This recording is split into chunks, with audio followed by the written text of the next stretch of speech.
merchants processing over 1 million credit card transactions annually need to be concerned about compliance.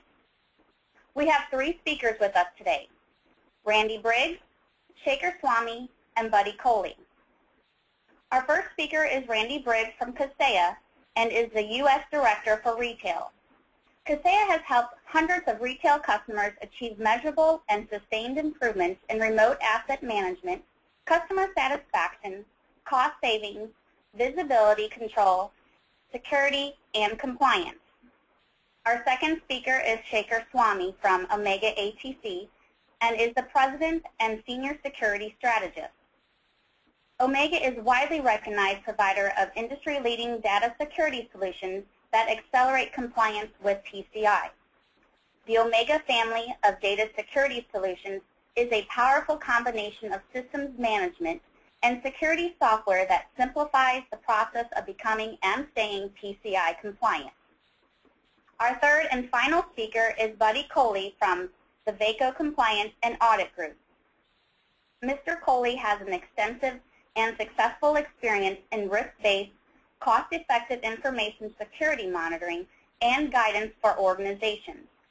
He has strong leadership and extensive management skills in mitigating companies for PCI, SOX, HIPAA, and red flag rule compliance. He does this by restructuring control design, processes re-engineering, and the development of IT governance.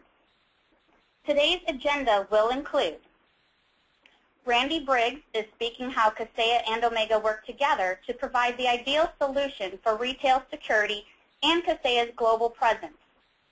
Shaker Swamy will be explaining how a Level 2 merchant consistently receives report on compliance, otherwise known as ROC, without having to hire additional staff. He will also speak about security challenges for Level 1 and 2 merchants, as well as security challenges for retailers. Qualified Security Assessor Buddy Coley will speak about objectives of an audit and how to approach it, including the planning and preparation of that particular audit. As we begin, please know that all of you are on mute. However, we do welcome all of your questions. On the right-hand side of your screen, you may submit your questions via the chat icon. We will address them at the end of the webinar, and we will email any questions and answers if we run out of time. The speakers are in different locations, and you may experience some latency when there is a change of speakers. Please bear with us during those transitions. Without further ado, I will turn today's presentation over to our first speaker, Randy. Randy, please go ahead. Thanks for the introduction, and thanks everybody for taking time out of your busy day to join me, Shaker, and Buddy, where we're going to spend the next 45 minutes or so highlighting some of the key areas around data security and compliance, and more specifically the importance of having a solid framework to not only help you identify gaps in compliance, but also solutions and expertise that will help you plug those gaps, shorten the audit process, and help you maintain compliance even as people, processes, and technologies change over time. So before I provide a brief overview of Kaseya, I wanted to highlight our partnership with Omega. We have a long-standing relationship and partnership with Omega. They're leading experts in data security and PCI compliance, and they leverage the Kaseya framework and the key IT service functions of the Kaseya platform to provide a complete solution for their retail customers, and that's done through a combination of the remote systems management functionality we provide along with other data security technologies and Omega developed content that's fully integrated into Kaseya's and Omega's single pane of glass framework. This combined approach greatly simplifies the data security and PCI compliance for our mutual customers and results in a total solution that delivers greater value than the sum of its individual parts. Next slide, please. So a little bit about Kaseya. We revolutionized the way IT services are delivered, and we do that through our development of fully integrated IT systems management and service functions into a single platform that's widely used across a wide range of public and private sector companies across multiple industries. And again, it greatly simplifies the way that those services are delivered to their organizations. Our solutions allow IT professionals to do their jobs 10 times easier. At least that's what our customers tell us, and we believe it through some of those case studies that we have and we're going to share with you today. And allows them to be more productive, whether you're tasked with remediating issues, rolling out or updating software across 100 or even thousands of systems, migrating operating systems, performing POS refreshes, or provisioning new equipment for 100 new store openings this year. So as we'll go through the introduction, you'll see that we have a broad, deep offering for those services that you perform on a regular basis. And of course, a critical component of our platform is helping you achieve and maintain data security and compliance across your infrastructure, and leveraging that power of remote systems management automation, where a lot of these tasks can be performed unattended. We bring all these capabilities into a single pane of glass web-based console, so it allows you to easily manage your remote systems from anywhere. And gain that complete visibility and control over those systems, whether they're on or off your network, which is a huge advantage when it comes to security and compliance. Next slide. So a little bit about our company. We're a privately held global company. We started in the year 2000. We've realized significant year-over-year growth over the last 12 years. We have over 30 offices located in 20 countries and currently have over 15,000 customers who use our technology every day to manage and support millions of distributed IT assets, including servers, desktops, laptops, mobile devices, POS systems, all those attached devices such as printers, routers, switches, and their overall network infrastructure. We are a leader on Gartner's Magic Quadrant for client management tools. And systems management is our sole focus. So we're constantly evolving our solutions and bringing new products and features to market that help our customers to be more efficient, more cost-effective in delivering IT services, and ensuring that those systems that they support are healthy, secure, running at peak performance, as well as driving end-user satisfaction.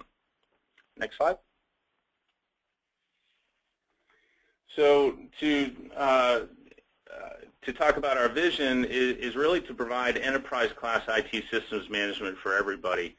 So whether you're a small IT group who manages 100 systems or a larger IT organization managing tens of thousands of systems, you can leverage the same functionality and best practices and experience the power of systems management automation to really optimize the services that you deliver and lower your cost of service delivery, regardless, again, of how big or small you are or what industries you're in. And some of the critical components of executing on that vision is to provide scalable solutions that are fast and easy to implement and deploy within a few weeks versus a long consultancy and several-month endeavor. It's really designed to help companies get up and running quickly and start realizing that value. The software platform, again, is really easy to use and manage and helps you be more productive.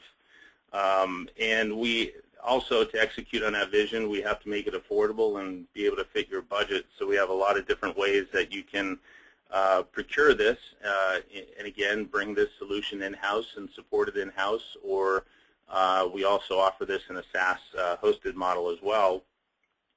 And then also the system has to be flexible to be able to adapt to your changing the changing technologies that happen every day, and adapt to your environments as you grow and your company grows and your IT service needs changes over time. So that is the vision, and again, regardless of the industry or size, you'll be able to take advantage of it. Next slide. So I only have a couple more slides, and then we'll hand it over to Shaker. But I wanted to kind of explain our deliverables, which again, Omega leverages these for data security and compliance for their customers. And you can see that there's a broad range of service delivery and service functions that IT professionals perform on a regular basis, like the security components, antivirus, anti-malware, patch management and software updating, policy management and compliance, being able to set and change policies across groups of machines or your entire environment on the fly, which is real critical, and most importantly, ensure those policies are enforced, and again, leveraging automation to do that.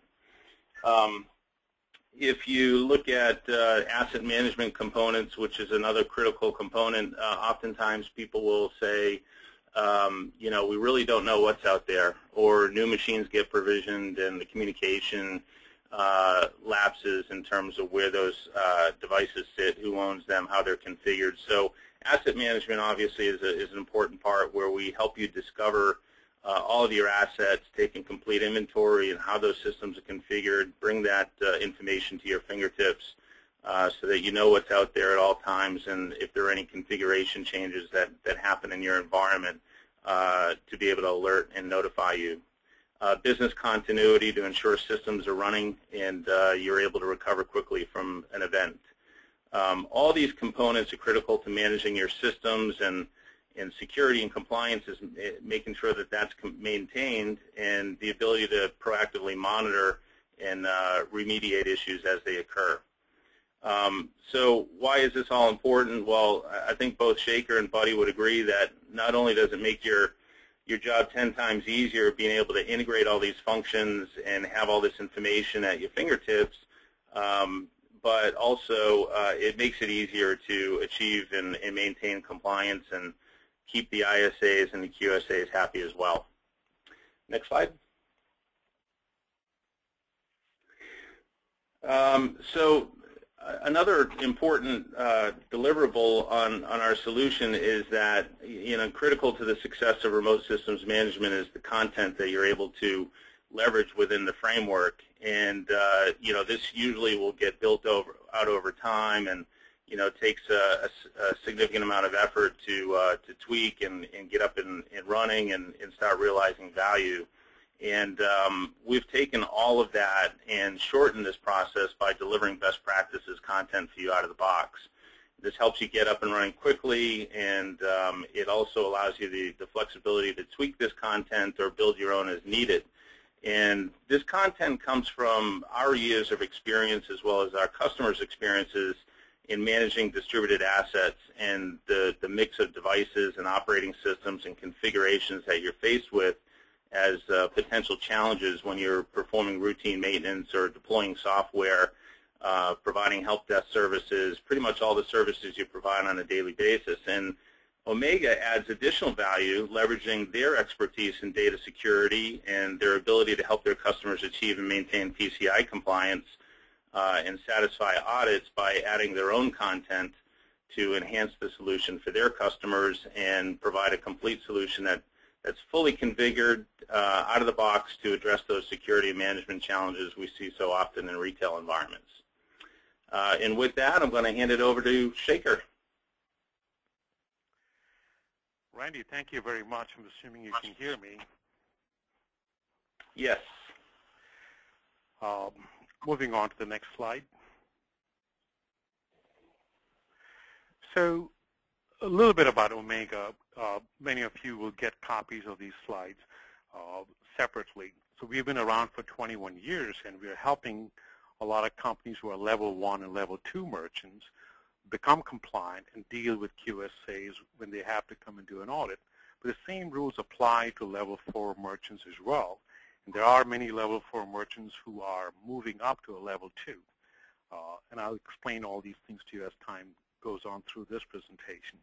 We also operate a secure data center in St. Louis, Missouri, and to manage data security so that customers don't have to worry about any of those things. But for those companies that need to have their own system, we provide that as well. The development of integration relationship that we have with Kaseya is extremely strategic, and it's very important for us to keep that going so that any changes that come across from PCI Council, we're able to do that well ahead of time. We also have solid working relationships with QSA firms, and through that experience, we're able to keep the system completely in check so that it meets all of their requirements. Please keep in mind that as a participating organization in the PCI Council, we have access to a lot of the information well before merchants do. And we're also operating as members of the Data Security Committee and National Association of Convenience Stores, and also some other organizations like Sigma. The whole process is focused upon rapid deployment of these systems so that things get done rather quickly. Next slide, please. Just to give you an idea of some customers that we could fit into this page. They're all retailers in a variety of industries, food service. I certainly see convenience stores, and you also see casino hotel chains. So all of these people have to follow the same set of requirements, regardless of what industry they belong to. Next slide, please. Mm-hmm. So to give you an idea of a recent experience, this sort of brings everything together for many of you who may not be aware of what might be happening. So take an example of a level 2 operator.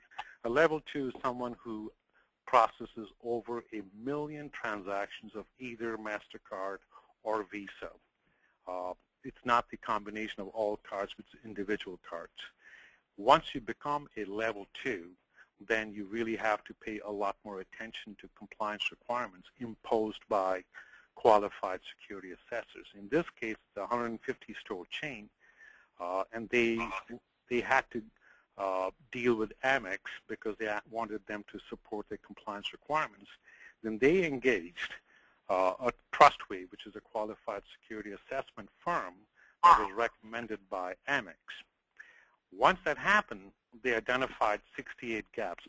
This is before we got involved with that situation. Once we went through our process of putting in the systems in place, then they came back and re-verified if all the gaps were fixed. And of course, there were 3 gaps specifically related to what we needed to do that had to be fixed, that had to be satisfactory to the QSA, and we took care of that. Moving on to the next slide. So the actions that were taken by the retailer includes talking to the POS vendors and network vendors, and clearly they could not meet the compliance requirements on their own, and we got involved. And we migrated all of their data security and internet access to our data center. Again, it's a secure data center where everything needed to operate seamlessly. Then we met with the QSA in November to present all the evidence. And once these changes were made, then of course they came back and approved their report on compliance. It was a very tough experience for everyone, and this is for a level 2 retailer. Moving on to the next slide. A quick example of another organization that runs stores in all the naval bases around the country. They had to be compliant as well. But they not only had to be compliant with PCI, but they also had to meet the military standards. Again, limited staff, tight budgets, as you know, in the federal government these days. The time frames are also very limited. And they have been able to meet the compliance requirements for the last 3 years. They didn't add anybody to their staff. And it's all done using the Omega system, which, as Randy mentioned, consists of Kaseya technology as well. So they're always concerned about upcoming requirements and dealing with these issues well ahead of time. And by doing this, they are really maintaining compliance and serve as an excellent example of what a company needs to do to maintain compliance. Perhaps the single biggest message I'll deliver here is that compliance is not a one-time event, it's an everyday process. Next slide, please. So very recently, some of you may be familiar with Schnucks. It's a grocery store chain, which is headquartered in St. Louis, and they had a massive breach. This was very recent. But there are quick-serve restaurants who are our customers, and some of them got notified that there may be a breach at their location because some of the customers who got breached thought they had used their cards at these restaurants. From our perspective, we took it as an important issue, even though it was a suspicion of breach. We went through an internal audit and found all the information that we needed to find, and we determined there was no breach at all in those particular instances. And by doing so, they now have evidence to show for that period that there was absolutely no breach that occurred at their locations. It was expensive for us to complete the analysis and isolate the data, but we have to do it. This is the part of the process. The point I'm making here is that suspicion of a breach can be very expensive as well. Moving on to the next slide. So there are some key lessons that all of us need to keep in mind through these experiences. The first is that the QSA firms are under a lot of pressure to validate level 1 and these days level 2 merchants as well, who fall into the same category. And most of you may not know that there are 286 requirements to be PCI compliant. But when a QSA looks at it, they'll go into more details. And from our perspective, there may be over 1,000 items that a QSA has to deal with. And your size as a retailer is not important to a QSA. The requirements are what's driving everything that they do. The POS vendors and the network vendors cannot meet all of the compliance requirements. They meet a piece of it, but not all of it. So don't assume that you're compliant just because a piece of it is compliant. Don't assume that you're compliant just because your POS machines are compliant. So you have to pay attention to all the requirements. The retailer is clearly responsible for maintaining compliance at each one of the locations. Next slide, please. So the challenges that retailers have from our perspective is making sure that they have some process, some way to manage data security on an everyday basis. It's impossible to fix data security issues if you don't have a solid systems management framework. In other words, if you find a gap, you have to be able to fix it, and that all has to be driven from one central location. What we are finding with a lot of retailers is they have 10, 15 different technologies, and none of them talk to each other, so that increases the number of people that they need to have to maintain compliance. And that is clearly no longer the best way to deal with it because people are under cost pressures as well. If anybody in this conference call thinks that POS vendors are responsible for retail data security, you really need to rethink that. Retailers have to manage everything from their locations and make sure that you're compliant every day so that you don't have to worry about putting in new systems in place every time you have to get a report on compliance. So PCI compliance by itself is not an option for anyone. It has to be done. Next slide, please. So you may concern yourself with why you should even bother with data security as a retailer. So the things that you need to keep in mind are it's clearly about securing your networks and your infrastructure, and it cannot be done overnight. But there are also applications and databases and other systems that you need to make sure that they are clearly compliant and meeting the standards. And then there's also a business continuity issue. In the event something goes wrong, you still have to run and operate your business. And to make sure that you have a minimum amount of risk when it comes to a breach. You have to stay a few steps ahead of those people who are trying to penetrate into your networks internally or externally. But when you do have an incident, you have to be able to recover from these incidents very quickly. And the only way you can do that is to have proper systems in place that clearly identifies what the issue is and fix those problems. So some people may think, oh, I'm going to de-scope my systems and reduce the number of machines within my PCI environment. Yeah, it's important to do that, but it's not going to take away the responsibility of maintaining security across the entire retail chain. And clearly, it's not just about encrypting card numbers as some people are expecting, because once you have encryption of card numbers, it still exposes the organization to other aspects of compliance. So it's a lot more than just firewalls and segmentation. Please keep that in mind as you go through this process of becoming compliant and maintaining compliance. Next slide, please. So essentially what happens is when you have PCI compliance and data security challenges, it's best to have a single pane of glass, a single platform that helps you manage everything. We have seen retailers go through a lot of challenges when it comes to maintaining 5, 6, 8 different systems just to demonstrate that they're compliant. And now you can have a single solution that does all these things because a lot of the integration work has already been done, and to give you complete control over your environment, not just to identify gaps, but also to fix those gaps.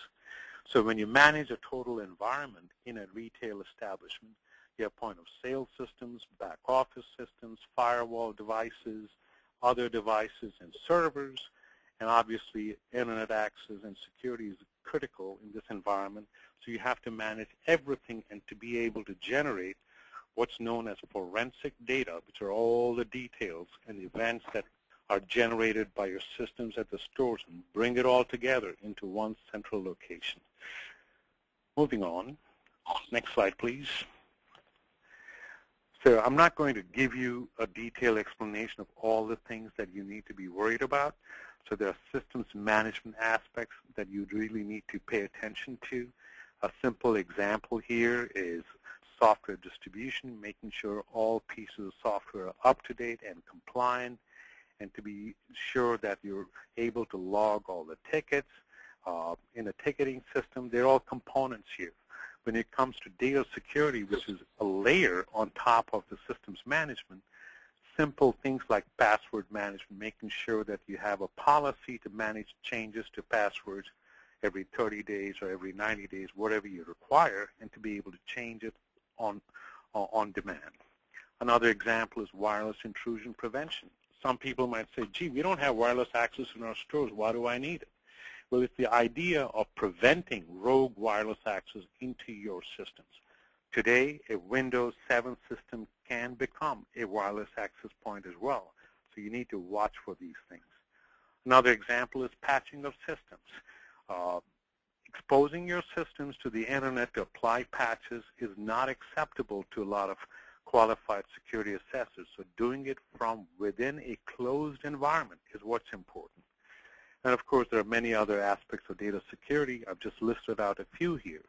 So when it comes to compliance, you have to make sure your systems are completely in good shape, that you have written information security policies that are acceptable to qualified security assessors, and that in the event that you have a problem or a suspicion of a breach, that you have an incident response plan to put into effect and capture all the details. When you have all these 3 things in place, you then have a fantastic framework for compliance and security. Next slide, please.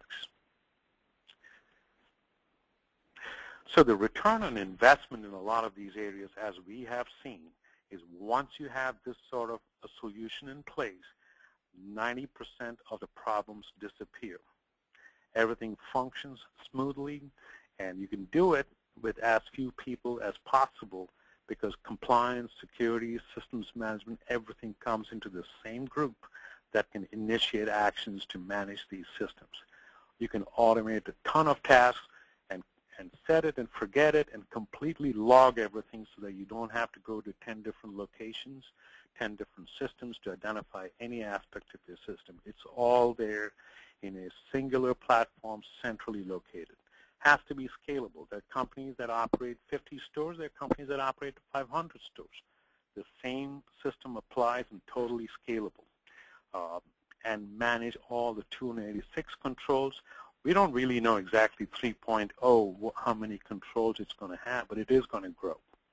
The PCI Council is very concerned about an increasing level of penetration by fraudulent people from the outside, especially from Eastern Europe, and these controls really reduce the risk and makes it a lot more difficult for potential breaches to occur within a retail establishment.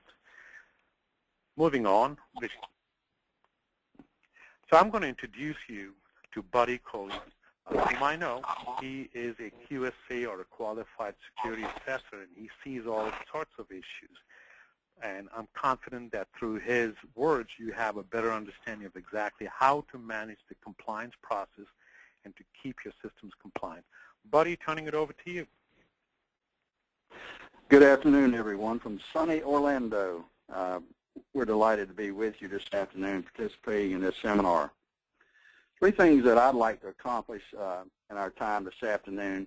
Number one is I certainly would like to increase your knowledge of roles and responsibilities during an audit. At audit times, it can be a time of confusion and high anxiety. Looking back in my career, it was always the latter, high anxiety. It's important that each PCI team member understands their roles during the audit, and that's one of the things that we'll be talking about in depth this afternoon. The second area of concentration this afternoon is I'd like to highlight areas of importance and pitfalls during the audit. My job as a QSA will be to guide you through the minefield of troublesome areas and suggest alternative solutions for a meaningful audit, or not a meaningful, a better word is successful audit. Our audit team can't be successful without our client being successful, and that's very important to all of us.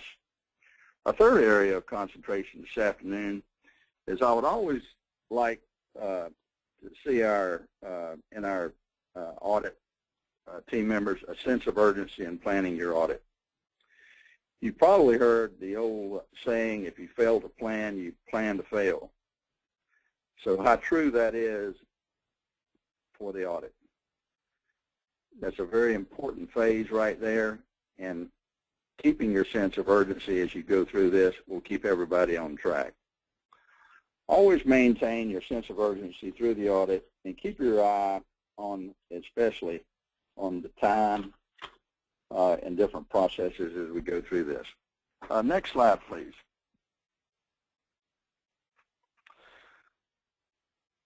One of the most important phases of the planning process I mentioned is planning. You'll hear me say it over and over again. A moment ago, I told you how important it was to plan. Now you see the start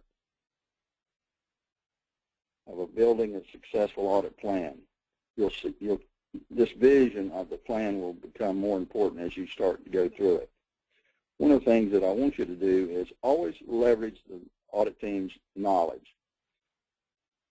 Several years ago, when I was managing large data centers, I could see there was always a negative time period when we would go through the audit. It was always like them against you. But one of the things that I hope that we can turn around, and we have turned around over the last several years, maintain a positive attitude and relationship, not an adversarial one between you and the audit team. They have a tremendous amount of knowledge, tools, and tricks up their sleeve, and certainly leverage that relationship as you go through the audit period. Another important area that we go through is the kickoff meeting and walkthrough. The importance of time as you and the audit team walk through your facility. Try to identify all areas where your cardholder data can reside.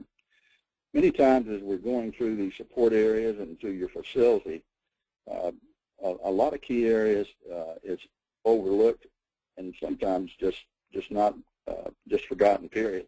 Always remember, cardholder data can be in the form of paper, electronic, video, and other areas that are stored, such as backup sites where tapes reside, for example. So as you go through these walkthroughs and you talk to our different audit team members, always remember the little, what I call cubby holes that cardholder data could be residing.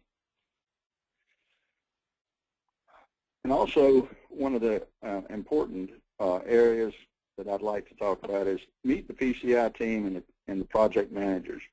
Develop a relationship that we're all working together as a team with one goal in mind, and that is a successful audit. I think as we get to know one another during an audit period, I think data flows back and forth much better once you can have a feeling of camaraderie within the audit team. One of the other important areas is discuss expectation timelines and project milestones. This is certainly a very important area right here, especially from the client side. We've got to make sure that we have a good understanding of what your expectations are and the timelines involved. Make sure everybody's in agreement on them. Also, your project hours can, what I call, slip away sometimes, especially when you least expect it. When problems occur, try to stay on track. Many times we try to solve problems, and what you need to do sometimes is you need to recognize what those problems are, table those problems, and then we'll come back as we go through the audit. We certainly will not forget them, but just don't burn a lot of time as you're going through the audit when you do notice a lot of problems. Another point that I'd like to try to make is key areas of the organizations that contain cardholder data. Think outside of the box. Think outside of the areas that do contain cardholder data. I can't over emphasize that. Budgets. Boy, how many times are we asked about budgets? Are we on plan? Are we on time? Are we within our budget? So it's always very important to stay on time and within your budget constraints. Remember, delays during the audit process can affect the budget a great deal. And always expect the unexpected. I haven't been on an audit yet that something has not just kind of crawled through the door that will cause us some type of delay, but we always find some way to work around those challenges. And one of the last points I'd like to try to make is the scope of the audit. This is very important for the client and the audit team. One of the things that you see quite a bit in our PCI audits is scope creep. I know many of you in the audience today have been involved in a lot of projects, and all of a sudden you'll be so involved in your project you'll see areas that maybe need to be improved as you go through an audit and want to slip that in there. But the best thing to do is, again, sidebar that, table it, and we'll come back to it. Each project, especially each project member, should have a clear understanding of the scope of the audit. Many times I can talk to the firewall experts about Section 1, and they'll think the audit's over. So it's just not a division of 12 control section and split up among 12 people. There's so much to the audit, so as you get the team together, make sure that everybody has a good understanding of that. Scope creep, again, very important. Next slide, please. Data collection is the next area we're going to go into, and this is the time that we collect evidence to support each of the 12 control areas. As you go through and collect and identify the evidence, you will be shown exactly how to tag the evidence and where to store the evidence so we can analyze it very quickly. One of the things that we do as part of the audit is we submit initial request lists, IRLs. And what's tied to these IRLs is a time limit. Typically, they are about a specific section. If we're covering Section 1, we'll submit a request list that entails those type controls that will produce evidence for Section 1, which is firewalls, routers, and networking evidence. You'll know exactly when that evidence needs to be back in. And the reason I emphasize this is these IRLs, if you miss these time limits, then we've got to go back and adjust the project time length. If you do not have the evidence that we've requested in a timely manner, then we've got the most likely we've got to make up that for somewhere.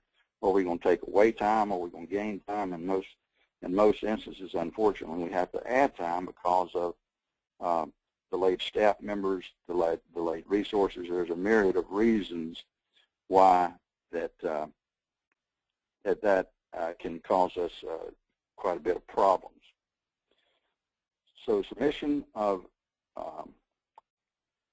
IRLs is very important.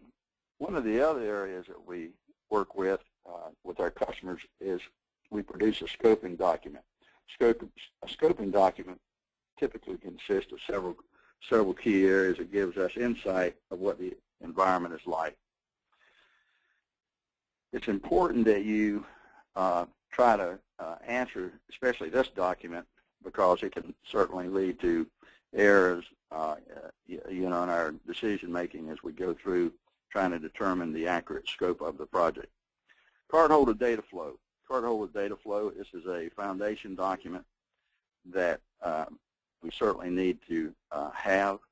That's required by PCI as one of our evidence area documents. It's one of the ones that we need to see. We need to see this document will show where cardholder starts and actually goes to the processor. It goes from cradle to grave, I call it sometimes.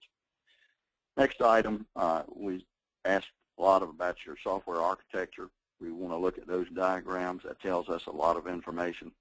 And of course, network diagrams. These foundation documents that I'm talking about right now are extremely important.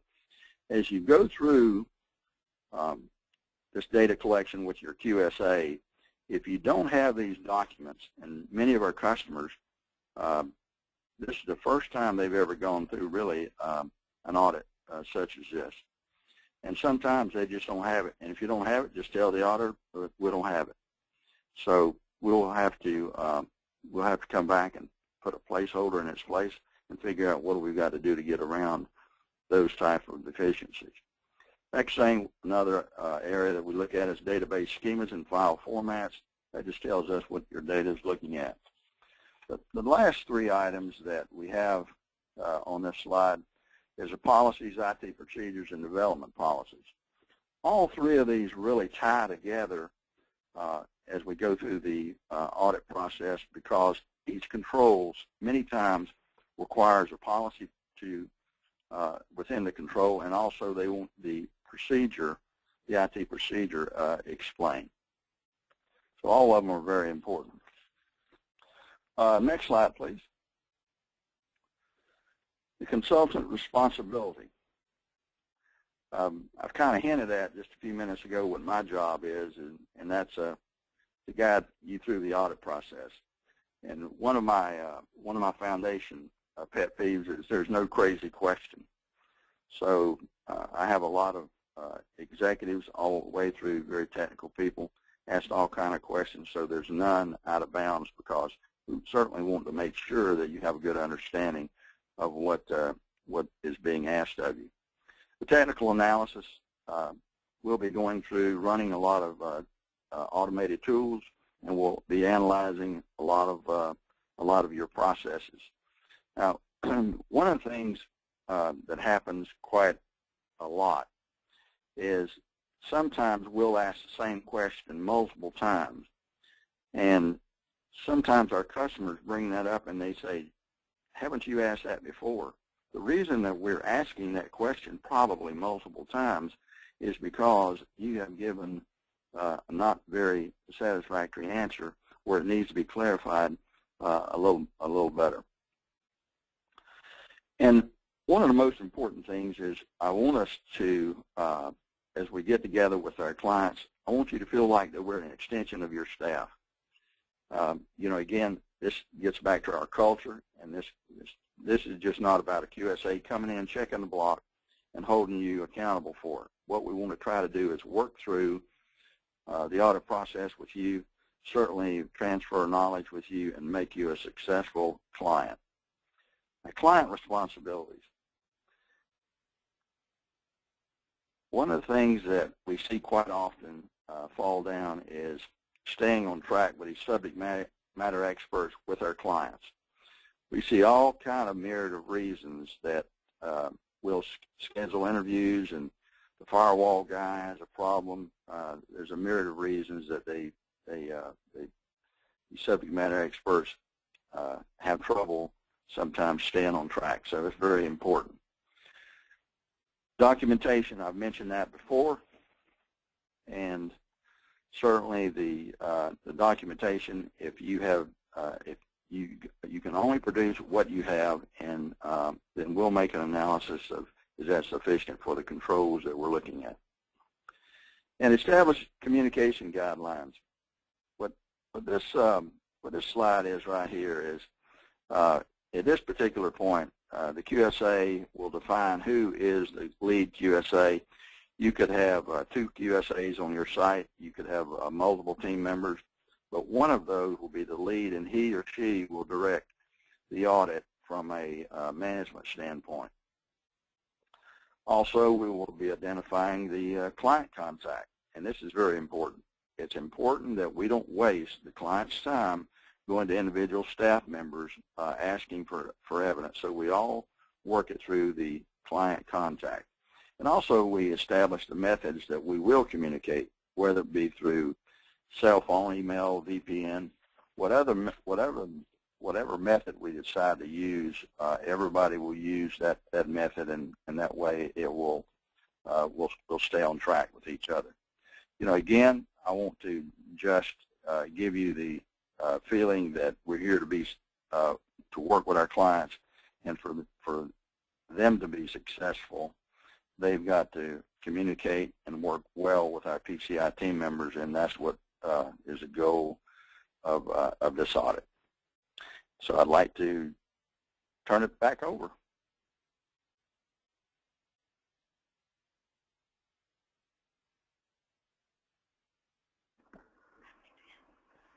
Shaker, are you there?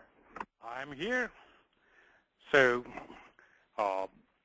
there are multiple ways people handle audits and things like that.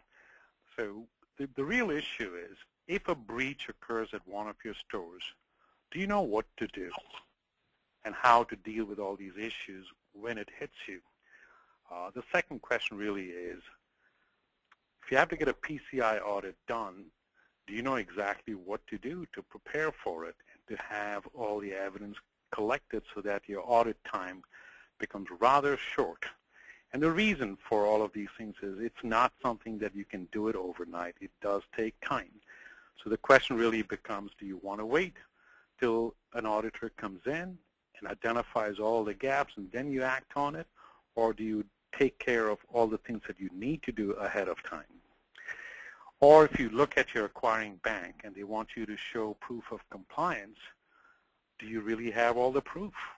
Do you really know how to fill out these forms? It's not filling out a form and signing it and sending it in. You really have to have the proof available to you. Or if you need the help of a security strategist to help fill out the questions in such a way that you can stand behind the answers, the last thing you should do is say yes to something when you know the answer is really no. But if you would like to see a demonstration of the system, we'll certainly help you through that process. You can give us a call. We'll be happy to do that. Or if you would like any assistance for the initial assessment of the environment, we can help you do that as well. And we didn't talk about penetration testing throughout this, but that is a whole separate process, and that needs to be done annually. So if you need assistance with that, we're certainly available to do that as well. Next slide, please. So I'm sure there are questions. We'll be happy to answer those questions. Randy, myself, or Buddy can respond to any questions that come up. I'll open it up. All right, we've got a first question today. I'm a level 2 merchant and have never been breached or audited. Why should I worry about it now? Okay, maybe I'll take that question, Mike. If you're a level 2 merchant, keep in mind that you will be required to do an audit, either using a QSA, like Buddy Coley's organization, or you have to have an internal security assessor who's certified to actually complete the audit. And when you go through this process, it is not something you can just fill out a form and send that in. It does take time. So You cannot do it overnight, so you might as well plan on it and execute it in such a way that you're able to complete the report on compliance or the internal assessment in a proper fashion. All right, we had another question just come in. What exactly is a penetration test? And Very good who needs question. to do this? I will answer this, and then Buddy can expand on that. The penetration testing really is almost like a hacker trying to get into your system from the outside and from the inside. Keep in mind that 38% of all breaches occur today because of internal people doing things that they're not supposed to be doing. So when you do a penetration testing, it's a hacker-like approach. All sorts of tools are used to go through the penetration testing and to identify any problems, and then you will feel fairly secure that nobody can breach you from the outside or the inside. But if you want to expand on that, please do.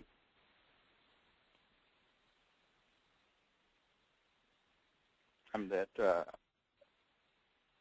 anytime a customer has a change, a major change, or a breach, you've got to go through a penetration test. So in some situations, it is a requirement. So as the client goes through major changes in their network internally or externally, just keep that in mind, because that will be an additional probably expense or item that you have to face.